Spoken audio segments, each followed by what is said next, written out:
जो कभी कहते थे कि नीतीश कुमार के छाती तोड़ देंगे, वही अब जेडीयू में ज्वाइन होंगे। मेरे साथ बातचीत करने के लिए पूर्व आईपीएस अमिताभ दास जी हैं। सर, इस मुद्दे को आप किस तरह से देखते हैं? जो कभी कहते थे कि नीतीश कुमार के छाती तोड़ देंगे, अब वही पार्टी में ज्वाइन होने जा रहे हैं।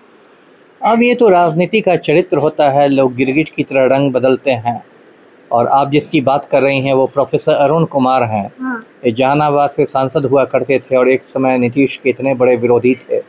जैसा आपने कहा कि नीतीश कुमार की छाती तोड़ने की बात कर रहे थे, और अब इनकी मतलब जदयू में आने की तैयारियां हो रही है, धूमधाम से जदयू में आएंगे और इनके या इनके लड़के को घोसी सीट से जदयू का टिकट मिलने की बात चल रही है। तो ये तो देखिए राजनीति है।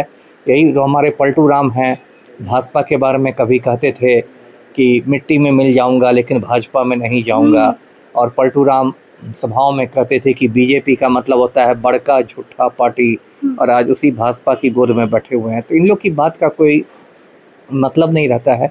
देखिए, अब बिहार का चुनाव सर पर है, 1 महीना से भी कम रह गए हैं बिहार के चुनाव को, और सभी पार्टियों में मतलब अब देखा जाए तो एक भगदड़ की स्थिति बनी हुई है। इधर के लोग उधर जा रहे हैं, उधर के उधर जा रहे हैं, मेढकों की तरफ कूद रहे हैं नेता।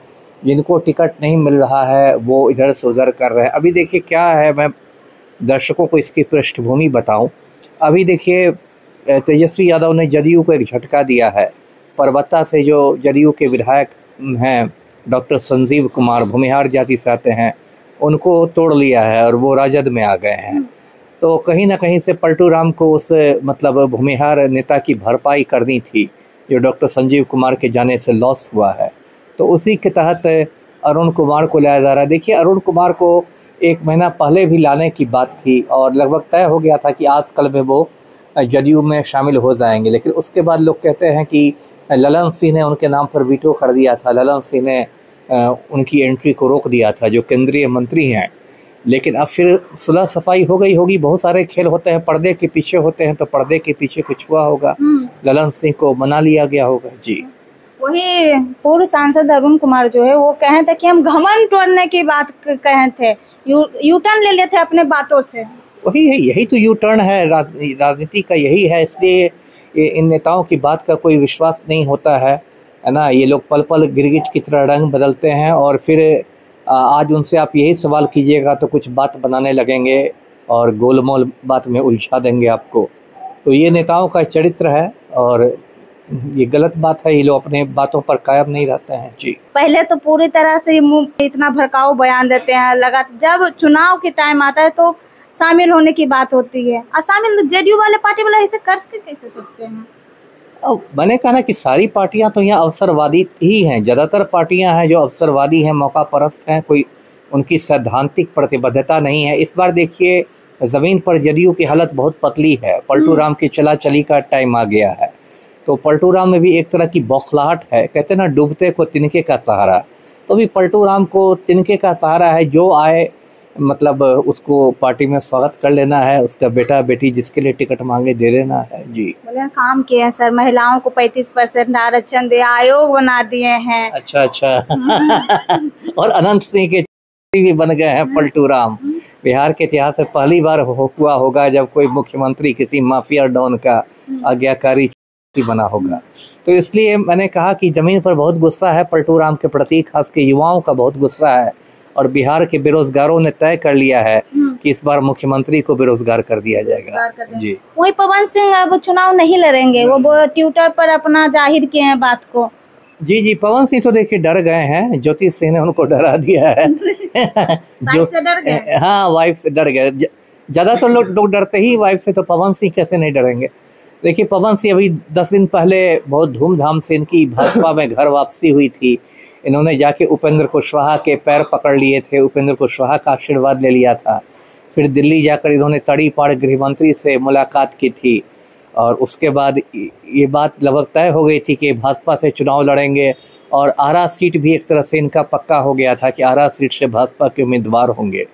लेकिन तभी ज्योति सिंह ने रंग में भंग कर दिया, और ज्योति सिंह अभी 4-5 दिन पहले लखनऊ गई, तो लखनऊ में पवन सिंह ने पुलिस बुला ली, जो पवन सिंह की एक मूर्खता थी।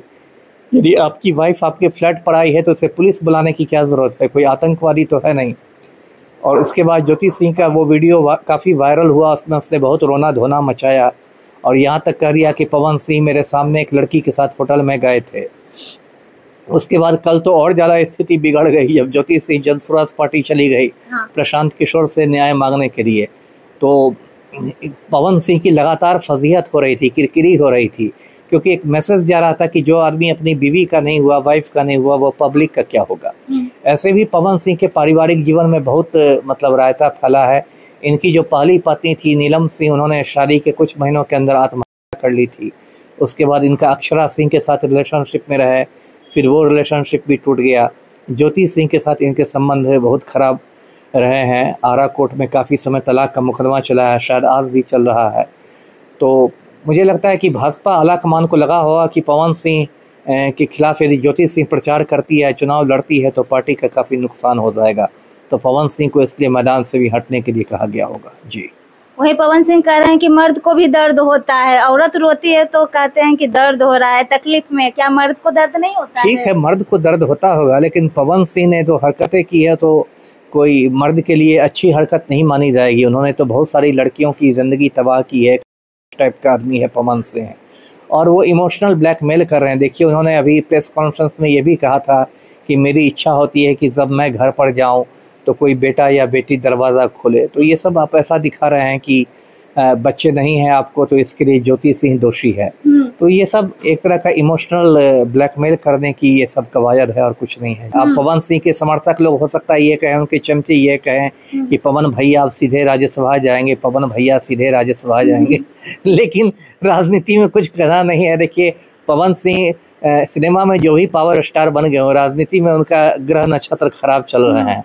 पिछले साल उनका आसनसोल में टिकट दे दिया गया और फिर टिकट वापस ले लिया गया। ये गायिका मैथिली ठाकुर का भी चर्चा चल रहा है कि वो भी चुनाव लड़ेंगे। हाँ, वो तो मैथिली ठाकुर है, लोक गायिका है, वो तो अभी विनोद तावड़े से मुलाकात की है और भाजपा से उनका अलीनगर से चुनाव लड़ने की चर्चा है। और अलीनगर से अभी जो भाजपा के विधायक हैं मिश्री लाल यादव, आज उन्होंने भाजपा छोड़ भी दी है। तो मैथिली ठाकुर को भी लेके पार्टी में बगावत है कि पुराने कार्यकर्ताओं और पुराने नेताओं की उपेक्षा की जा रही है इस नई लड़की के चक्कर में, और भाजपा को ऑर्केस्ट्रा पार्टी बनाया जा रहा है। तो ये सब बातें हो रही हैं। जी, मिश्री लाल का कहना है सर कि अति पिछड़ा का सम्मान नहीं हो रहा था वहाँ पे। नहीं, ठीक है, लेकिन बहुत देर से ये बात याद आई मिश्री लाल यादव को। जब अपना टिकट कटने की बात आई तब पिछड़ों की याद आई उनको। अभी उनको भाजपा यदि टिकट दे रही थी तब तो रहते ही भाजपा में, लेकिन उनको लग रहा है कि उनका टिकट काट के मैथिली ठाकुर को दे दिया जाएगा अलीगढ़ में।